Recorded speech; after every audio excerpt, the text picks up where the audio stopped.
नमस्कार मंडळी.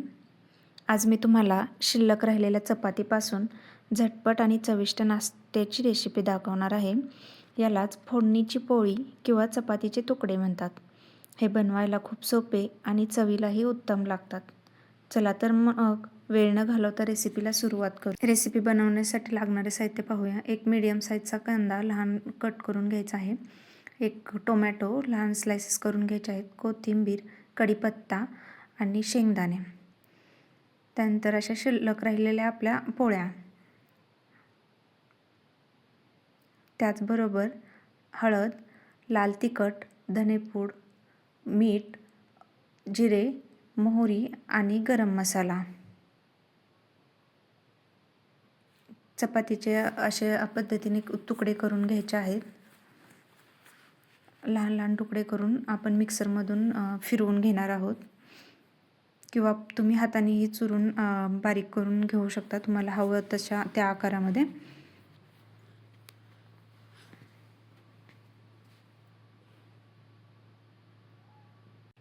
अशा पद्धतीने चपातीचे लहान तुकडे करून ते मिक्सरला फिरवून घेते. त्याची चवही छान लागते. आपले तुकडे मिक्सरला फिरून होत आहे तोपर्यंत आपण गॅस चालू करून त्यावरती कढई तापत ठेवूयात. कढई छान अशी गरम झाली की त्यामध्ये आपण 2 चमचे तेल घालून घेऊयात. तुम्हाला हवं तसं तुमच्या आवडीनुसार तुम्ही तेल कमी जास्त करू शकता.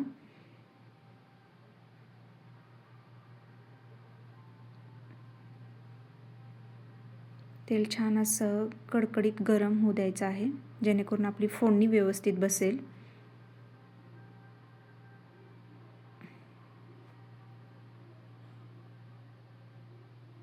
तेल छान असं गरम झालं की आपण त्यामध्ये मोहरी घालणार आहोत.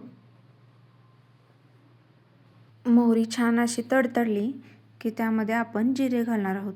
मोहरी छान अशी तडतडू द्यायची आहे, नाहीतर त्याचा कच्चा स्मेल उतरतो आणि तो खायला खूप खराब, दाताखाली आलं की खूप खराब लागतो. त्यासाठी मोहरी चांगली तेलावरती येऊन द्यायची. त्यानंतर जिरे घालून त्यामध्ये आपण कढीपत्त्याची फोडणी देणार आहोत आणि त्यानंतर आपण कांदा घालून भाजून घेणार आहोत. कांदा छान असा लालसर होईपर्यंत भाजून झाला की आपण त्यामध्ये टोमॅटो घालून घेणार आहोत आणि तेही छान असं भाजून घेणार आहोत. टोमॅटोला छान असं तेल सुटायला लागतंय तोपर्यंत आपण चपातीचे तुकडे मिक्सरमधून फिरवून काढून घेऊयात. अशा पद्धतीने बारीक करून घ्यायचे आहेत.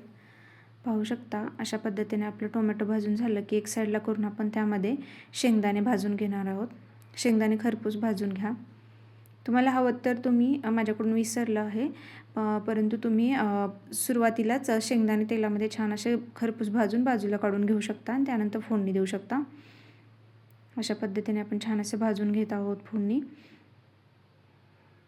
आता आपण त्यामध्ये चिमूटभर हळद, थोडासा गरम मसाला, थोडेसे धनेपूड, थोडेसे लाल तिखट घालणार आहोत.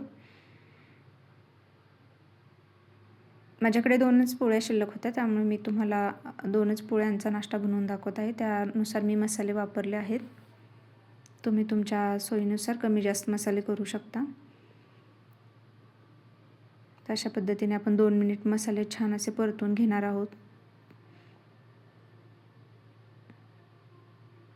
त्यामध्ये आता आपण चवीनुसार मीठ घालून घेऊयात. मीठ तेलाआधीच घालून घ्यायचं आहे, जेणेकरून ते चपातीला व्यवस्थित लागेल. अशा पद्धतीने आपण 2 मिनिट ते मिक्स करून घेणार आहोत. आणि आता आपण आपला महत्त्वाचा इन्ग्रेडियंट म्हणजेच चपातीचा हा केलेला लहान असा चिवडा टाकणार आहोत त्यामध्ये. अशा पद्धतीने असं बारीक असा चुरा करून घेतलेला आहे. पाहू शकता. ते मिक्स करून घेणार आहोत.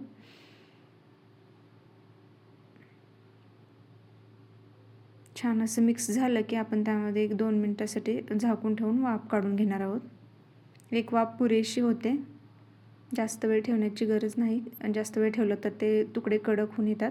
जर तुम्हाला कडक आवडत असतील तर तुम्ही 1-2-3 मिनिट ठेवू शकता. पाहू शकता. आता आपण त्यामध्ये खूप सारी कोथिंबीर घालूयात.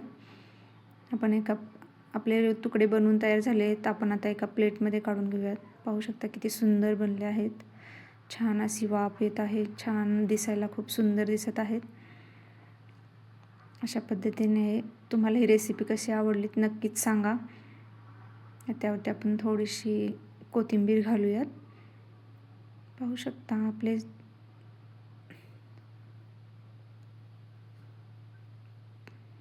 सुंदर असा नाश्ता कमीत कमी वेळात बनवून तयार होतो.